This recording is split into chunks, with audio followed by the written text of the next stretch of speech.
From cheers of the fans to the crack of the bat, learn it all from Jimbo, Gabe, Mike, and Matt. Giving thoughts on all public teams, whether times are blue or if they are lean. Hero players that you should know, not only the clippings, highs and the lows. Here it is, we're ready to go. Please enjoy the podcast on with the show.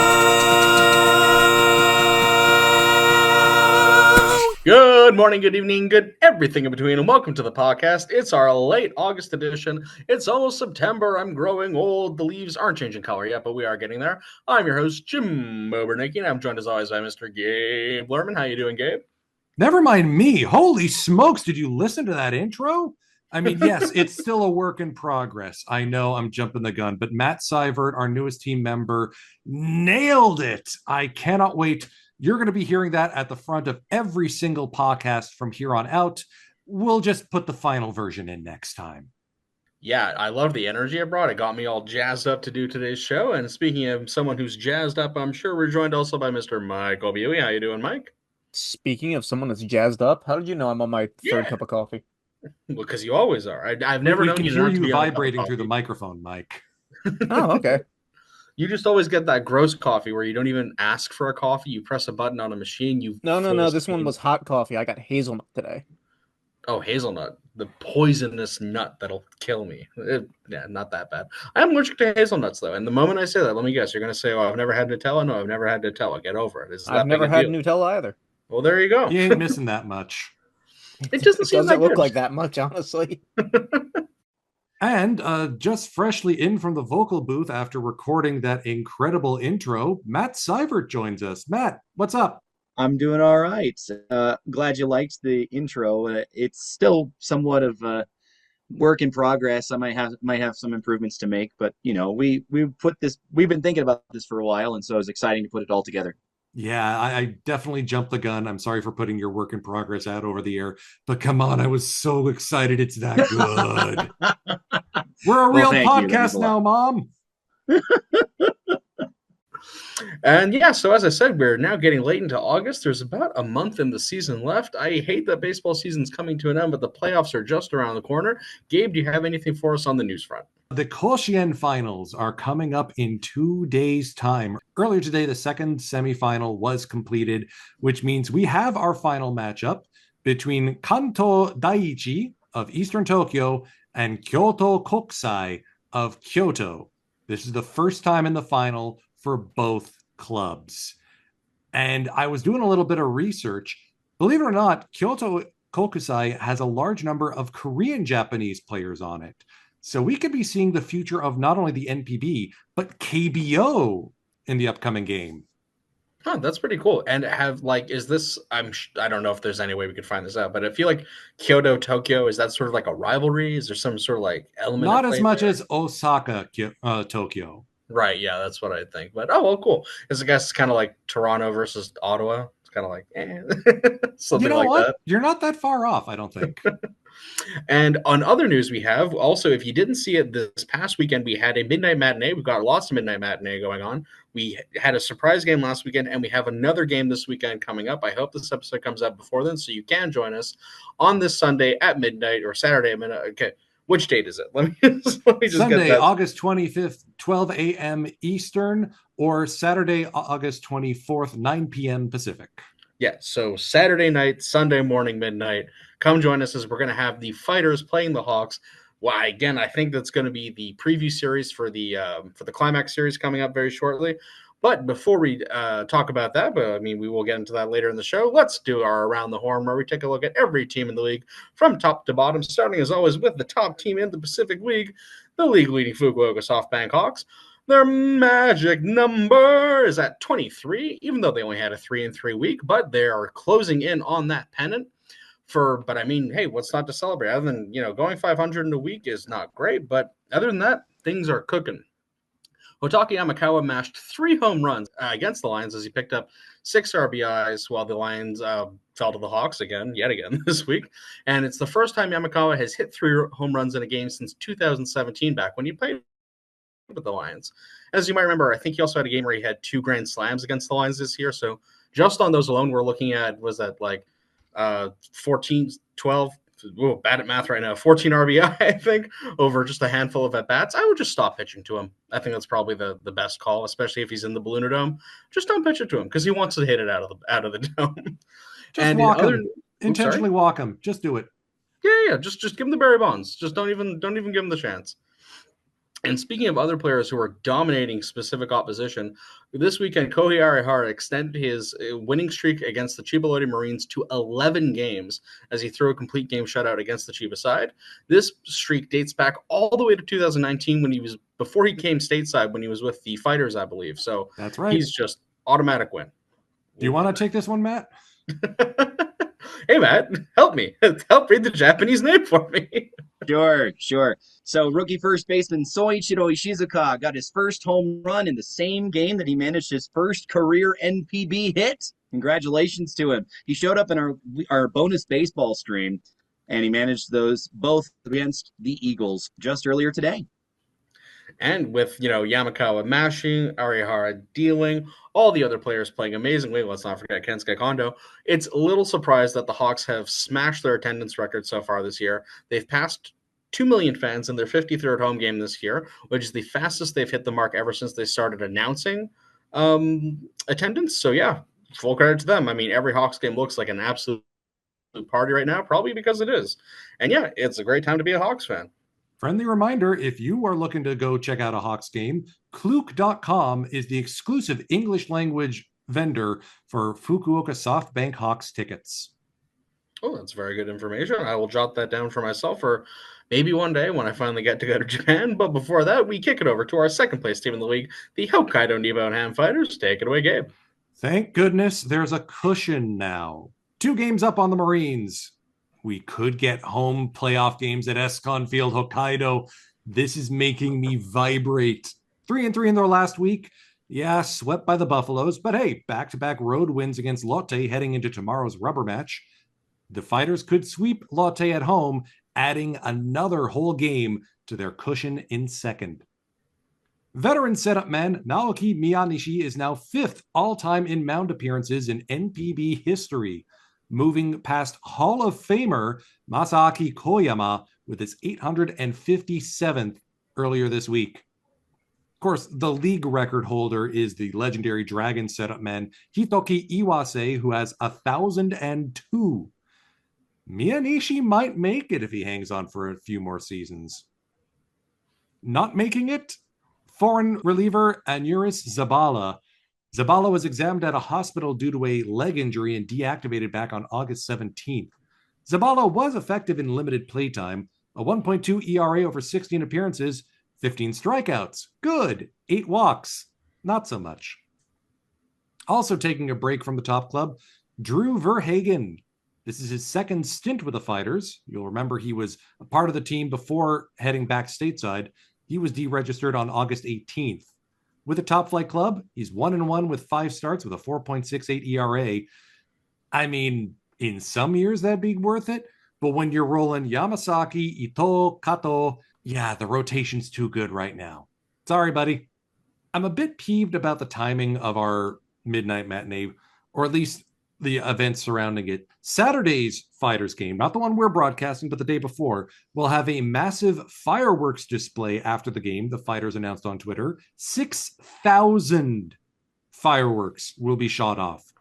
Hopefully not all at once. I imagine you don't know, but if you do, just shot in the dark. Do you know if you watch the game and the live stream, will you be able to see that? That's a tough call. I doubt it. And I really doubt it. Even if it was the game that we were streaming for the midnight matinee, you have to expect that that'd be a post-game content such that like most of us are like, okay, we're going to bed now. Yes, that is true. Oh, I'd stay up for that. I mean, You might stay up for that, Jimbo. Yeah, small problem. It's still daylight when we finish broadcasting. I think Saturday's game is an evening one. Beans. All right, that would make sense. That would make sense with the fireworks and all. And one last note from Sports Hochi: the Fighters have announced they are replacing the infield from natural grass to natural turf. I'm not entirely sure what the difference is, but I know that this is more of a modern MLB innovation. The Fighters will be the first team to move to turf, or this kind of turf, on the infield. And I'm guessing it's because the infield grass can't get enough sunlight from the windows like the outfield can. It's just a shame that they have to tear up the grass 2 seasons after the ballpark opened. I mean, this isn't quite like the Astrodome where they painted the roof so that the grass just wilted and died, and that's how we got AstroTurf. Keep in mind the biggest difference between turf and grass is going to be the hops the balls take off of it. In grass, it's going to have you generally a slower roll. With turf, it's going to be bouncier, faster on the infield. So it might lead to more exciting hits through because defenders can't handle, but it is a pretty big change, obviously. And it's going to be harder. Like athletes have a harder time recovering from turf than they do from natural grass. So it's going to be interesting to watch that angle as far as the fighters go in the next couple of years as well. Yeah, I don't envy guys like Daigo Kamikawabata and Tatsuki Mizuno trying to deal with 2 different kinds of hops in 2 different seasons. I wish they were just going with straight up old school AstroTurf, like that, like green concrete. Give me some of that. That'd be fun. Oh, yeah, the trampoline bounces. Love it. Yeah. And so that brings us over to our third place team, the Chiba Lady Marines. Take it away, Mike. Before I go on to the depressing news that is the Marines, though, I will say that my dad works for a turf company, and every time we do a broadcast and it has an artificial field, which is most of the time, he texts me nonstop saying, "Talk about the turf, talk about the hops, talk about the turf," and I'm like, "I don't know these things," and he's like, "But I do. I sell turf." Blah blah blah blah. I'm like, Well, and that also requires you being on the call, Mike. I mean, the last 2 times. turf. We turf, should have turf. your dad on for a podcast to talk about this next that'd be week. fascinating because I guarantee he'd know even more than I just said. So He has so many conspiracy theories about turf. Even it gets kind of insane. Believe it, yes, there are conspiracy theories, but moving on. For the Marines, it's 1-5 in the last 6 games. Pain. On a previous podcast, I mentioned how at work I just kind of watch Marines games and don't care. Well, now I don't watch them at work anymore because it's depressing. So I'm back to listening to audiobooks while I work. As you can tell, I'm very committed. But at least the one win was the emergency broadcast that you guys did for Dallas Keuchel's first start. The Hawks only allowed 2 hits, but one was a Shogo Nakamura home run, the other was a Polanco doubles. So the Marines won at 5-2, and that's only the 3rd time in NPB history that 2 hits led to a win, which is a interesting stat. It's a pretty Only cool the 3rd stat. time. hey, if nothing else, Mike, did you get to see that bat flip? It was epic. Majestic. Believe I did see it on the Marines Twitter account the following morning. Plus, Keuchel actually did a really, really good job. Somebody in the chat mentioned Keuchel Angelo, and while I never heard that nickname before, I mean, his debut went about as well as you could expect. So, fantastic work. So, interestingly enough, if you go on the Marines YouTube channel, they have a very, very cool video featuring Dallas Keuchel's first step into the Marine clubhouse and meeting everybody.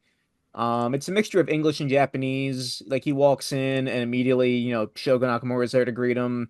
Then he meets Ogino, and you actually get to hear Ogino speak some pretty good English, which I thought was pretty cool. And then he meets Masato Yoshii, the manager. They have a conversation in English, and he takes the mound, for the first time in practice. It's a really cool video, and it's on the Marines official YouTube channel. I do recommend giving it a look. One of the funniest things was when he meets Masato Yoshii, the first thing the manager says is, "We expect big things from you." Not even like a hi, just immediately. We expect big things from you. Goodness gracious. No pressure whatsoever. Also, let it not be said that Japanese people don't study English in school for many, many years, but it's usually noted that their pronunciation is a little lacking. It kind of confuses me because some of my friends that do study English rather well, they have studied Australian English, so they'll talk to me and I'm just like, "What? Ooh, What did you just say?" that's Well, haunting. maybe it's Cursed. because it's Australian English, but it's worth mentioning that, there are obviously people who achieve at a high level studying a foreign language. I mean, I got proficient to N2 level of Japanese myself, but anyway, sorry. I'm still gonna do steal the point. a quadruple take when I hear potato chips being called crisps. Being called biscuits. No, don't do that. I don't care who told. No, What, you stop don't that. like fish and chips? Anyway, I will call it fish and chips, but that's the only time. That's the only time they're getting it out of me. There's a weird thing where that's the meal name. You're allowed to say that. But my rants against the Australian language, quote unquote, aside, back on the good news here. Roki Sasaki is projected to be back in action tomorrow after taking a comebacker off his leg last time out. Poor guy seems to just be getting beat up this year. Just keeps happening. And speaking of getting beat up, Ayumu Ishikawa has been deregistered again. I don't know exactly what the issue is, but I hope he can he can come back for the playoffs if the Marines make it, or just, have a good year next year. I mean, it really sucks. I mean, he's getting up there in years, but it really sucks. He's basically been on and off the injured list for years now at this point. For a guy that used to be, the face of the team, the ace of the team. It was kind of funny if you go back and look at the cover art of Pro Baseball Spirits, the NPB video game, the only real one other than Power Pros. They always put instead of having a cover athlete, they put a player from each team on the cover. And it's every year, if you look at like the 2010s, it goes Ishikawa, and then the next year it would be Hideaki Wakui. The next year it would be Ishikawa again. The next year it's Wakui. It was because they would go one would have a great year, the next one, the other one would have a great year. It was kind of a weird time. Ko Matsukawa, the catcher who formed the perfect game battery with Roki, and then for a while during that year became like his personal catcher, was registered back to the team on August 20th, so he should be getting some action soon. He's had 40 games on the minor league team this year with a 534 OPS, and he's still only 20 years old. I remember when he caught the perfect game, I think he'd graduated high school like the week prior, like maybe even a couple days before, which was pretty funny. That was 2 years ago. Holy smokes. Yeah. Time comes for us all. I don't like it. I'm done. Make it stop. how Make many it stop. We're years? moving on. How many years since I graduated college already? Yikes! Hello, darkness, my old friend. Okay, yeah, I can't think about this stuff. And let's move on to the Tohoku Rakuten Golden Eagles. Take it away, Mike, again. Yeah. Oh, hi. So for the Eagles, only 3.5 games back with the Marines now, with a 3-2 win over 3-2 over the last week, with August 16th game getting rained out. Toshigiabe walked off the Hawks earlier today too, so GG Hawks right there. Takahisa Hayakawa only needs one more win to become the first lefty starter in franchise history with double-digit wins, which is a statistic. That is that's damning with faint praise right there. Good luck, Hayakawa. Yeah, I mean, I know they're I know they're a slightly younger team compared to the rest, but the only one? Really? That's The other two guys are Takahiro Shiomi and Wataru Karashima. Both only have 9. interesting. Hayakawa's having a very good season, 2.24 ERA, 133 K so far, only allowed 4 home runs, and now that we've said that, he's going to allow 5 the next time out. Yep. Tends to be how it works here. I believe he played in the ABL, the Australian Baseball League, speaking of Australia, last season, so maybe the Eagles should be sending more guys to Australia to get some Tomoya experience. Mori's done it, Yuma Mune, Takahisa Hayakawa is the latest success coming back from Australia. Why not? Of course, going. how many of them will come back using Australian English? Konnichiwa, mate. Oh, God. I'm just thinking, wait, That's don't an say Aussie that saying, word. We are Japanese. not They allowed wouldn't to have say the C word, but an Australian would use the C word The worst part liberally. is I've actually heard both of those while in a Japanese I think I was in freaking what's that Japanese equivalent to Walmart? Kynes? Osaka. Yeah, that one. Oh, okay. Now I'm having PTSD to the one time I went to back Namba by accident. on track here, Yeah. though. Back on the Eagles, yeah. Masahiro Tanaka continues to rehab, going 2 1/3 innings on August 13th, and Eagles pitching staff say he's been improving significantly. So his next start should be tomorrow, and hopefully he'll be back to top team action relatively soon. Man, K, I think the Marines are going to make the playoffs, but imagine the Eagles make it, and then Tanaka has some sort of wild, Randy Johnson-esque, run. That'd be crazy. Can we I would throw honestly, Madsen I would take Bumgarner the out Hawks as- losing if we got the Eagles to win the series off Tanaka. I would take that. Fair. The devil was definitely listening to me say that here. Yeah, Yeah. our standard PLTV English jinx is in full effect. Yeah, do not mince words with the baseball gods, okay? They are fickle. They listen closely, but I think one of the most highly viewed NPB videos on YouTube is actually Tanaka's entrance in Game 7 of the 2013 Japan series. Yeah, that one. Coming out of the bullpen in the 9th inning after throwing a complete game loss the day prior. Such a cool video. I'm gonna go find that after. Madison That's hype. Bumgarner. Now I'm thinking, okay, that's why his tendons are refried rubber bands by the time he came to North America. Yeah, makes sense. And so that brings us over to our 5th place team, the Oryx Buffaloes. Take it away, Gabe. I mean, yeah, they've won 4 in a row, including sweeping the aforementioned Fighters. But the last 2 days, they've been shut out 1-0 twice by the Cebu Lions. What happened? Did we leave the offense back in Osaka? What's going on here? I mean, at least Yutaro Sugimoto had a 2-home run day over the weekend. Good to see that he's starting to find his swing at last. He did win the home run championship a few seasons ago, so he still got that pop in him. It was also encouraging to see Shunpeita Yamashita return and be effective. He got his first win of the season against the Fighters on August 18th, pitching only 5 innings, but picking up 9 strikeouts and 4 walks, allowing only 1 run. After last season, bigger things were expected from Shunpeita. Like the rest of the club, it's been a rough first half. But hey, upshot, with Koshien ending, the team from the other league will finally leave Kyocera Dome and go back to their home ballpark, which means the Buffaloes have their home digs again. And so that brings us over to the last place team in the Pacific League. Your friend and mine, the Saitama Cebu Lions. They've been here all season, and they're not going to get out. But let me tell you something. They went 3-2 this week. And not only did they go 3-2, they won 2 games in a row for the first time since June. It's eaten up. They're going to make the playoffs. Here it comes, baby. I was actually just looking into that Oryx game, and Oryx got 10 hits and no runs, while the Lions got 4 hits and a run. So that's Cluster luck. Cluster luck. I wouldn't use the letter L there, my man, but yeah.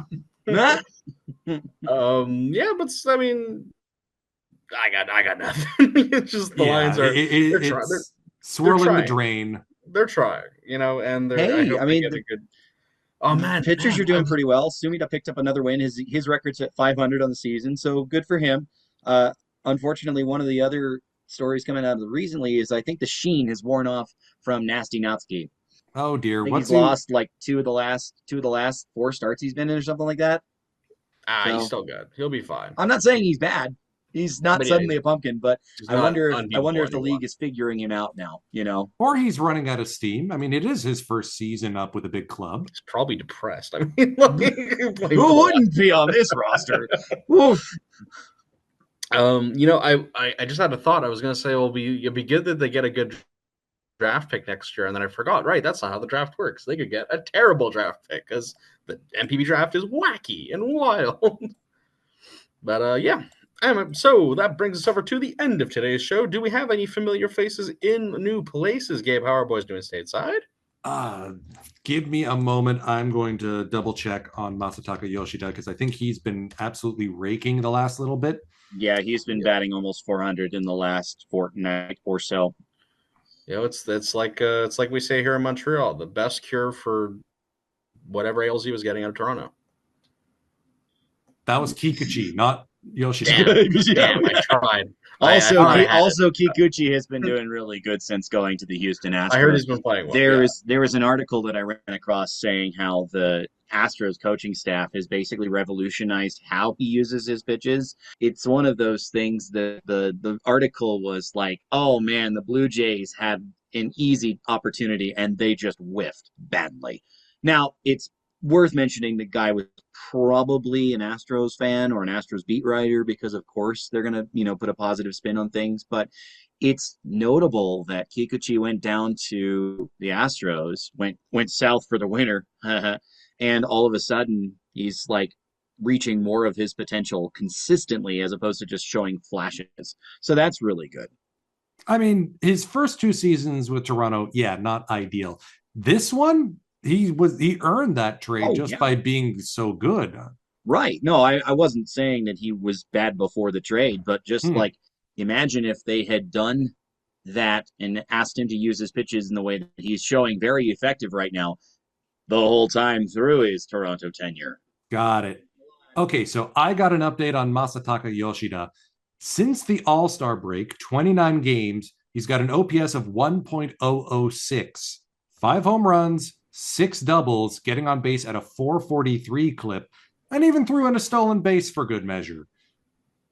The second half OPS right now is 310 points better than his pre-All-Star break OPS. So, and I wonder how much of that's limited playing time too. Like, I think he was dealing with injuries early on in the season, and he wasn't consistently in the lineup. That's true, and I think they've all Boston's also realized he is a platoon bat. He's got an 885 OPS against righties, 623 against lefties. So, split him with a righty, he'll do well. And sometimes that's all you can ask for. Do we have a question of the day? Or actually, Matt came up with a good one back on the broadcast last weekend. Oh, what is it? Hit me. If you could choose a pitcher to be captain for your favorite team, caveat they have to be on the roster at some point this year, who would you pick and why? Because most of the time captains are batters. So if you're going to pick a pitcher captain, who would you choose? Shall we go reverse order, bottom to top? Sure. But I mean, Tatsuki Imai. I mean, obviously, I think they don't even know which, or Ito. I mean, I guess any of them really. There are a lot of candidates on the Lions. You could go King Kaima. Yeah, the Lions should be a pitcher, probably. You could do King Kaima. You could do Kona Takahashi. Obviously, based on performance this year, Imai is the pick. But just consistently over time, I'm not so sure it shouldn't be Takahashi, because he kind of set the tone, and then the others started joining him. That's my thought for the Lions. Yeah, for the Buffaloes, I think you got to go with Miyagi. I was about to say, if it's not Miyagi, I mean, in addition to being one of the best pitchers on the team, he's also been the one with the most outsized effect on his home community, contributing back to his birthplace in Okinawa. And I just get the sense that he's the locker room presence. He really has taken on a leadership role, especially with the rest of the staff being as young as he is. I think that takes care of the Buffaloes. So Eagles, it's Tanaka. Let's just skip along. Actually, fair. I think you can make a case for Takahiro Norimoto. He's been with the Eagles as long as Tanaka, and without the interruption to MLB. Started as a starter. Now he's the best closer in the PL right now. I was about to say, first year as a closer, and he leads the league in saves. So he's obviously adjusted well. That's a sneaky good pick. That's pretty good. Marines, I know his face. I cannot put a name. He's very good. He's the guy after Sasaki. Atsuki Taneichi. I think that's it. Lefty? Sounds right. I'm not sure of the handedness because I've never watched him play. Yeah, Mike, help. Yeah, I'd agree with Taneichi. No, there we go. Is he a left-hander? I don't think so. I was going to say, I didn't think he was. You're not thinking of CC Mercedes, are you? No, obviously. Surely not. Oh, you're thinking of Kazuya Ojima. There you go. Oh, I am. Yeah. Ojima's definitely a gamer, man. Leads the league in complete games, and he's got a sub 500 decisions record on the year thus far. All right. And